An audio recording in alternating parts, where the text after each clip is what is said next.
It's a Friday fact. Friday, Friday, Friday. It's a Friday fact, yeah. I've been waiting all week for this. A new fact every Friday. It's a Friday fact.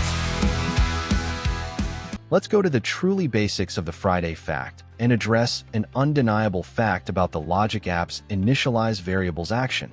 If you've ever tried to add just one more variable to a Logic app and the variables initialize variables action stopped letting you add rows, you've met today's Friday fact. The initialize variables action in Logic apps enables you to add up to 20 variables per action. It's a quiet guardrail in the designer that may surprise people mid-build, especially when you're porting larger workflows or centralizing constants in one place. But in fact, this is a considerable number of variables not easy to reach in day-to-day workflows. After you reach the 20th variable, the Add a Variable button gets disabled. And if you are thinking this is a limitation of the Logic App Designer and that you can work around it in the code view and add more, then you are wrong. If you try to accomplish this, you get the following error. An error occurred when trying to save workflow. The inputs of workflow run action initialize_variables of type initialize variable are not valid. Only one variable is supported to be initialized. To initialize multiple variables, create separate action for each variable. The good news, this is a per action limit, not a per workflow limit. You can add a second initialize variables action and keep going, another 20, and so on. But before you create a chain of initializer blocks, consider a few patterns that are cleaner, faster, and easier to maintain. 1. Prefer objects and arrays over many variables.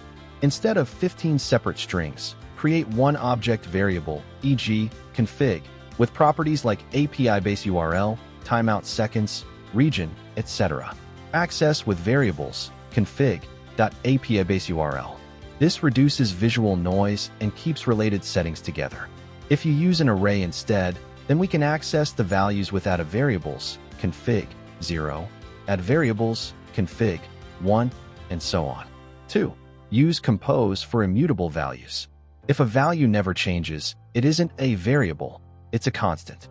A compose action is lighter, evaluates once, and avoids accidental mutation.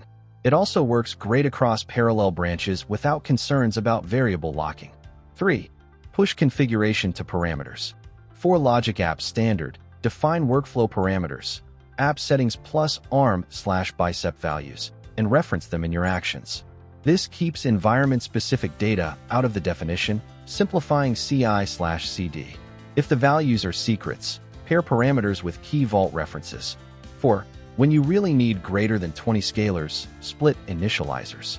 There's no penalty for using multiple initialize variables actions. Name them clearly, init vars, config, init vars, counters, and keep each block curated. Friday fact takeaway. The takeaway. Yes, the 20 variable cap per initializer action is real, but it's also a nudge toward better design. Favor objects, parameters, and compose for constants. Reserve scalar variables for truly stateful data. Your workflows will be tidier, safer, and far easier to evolve. I hope you like the Friday fact, and see you in another Friday fact.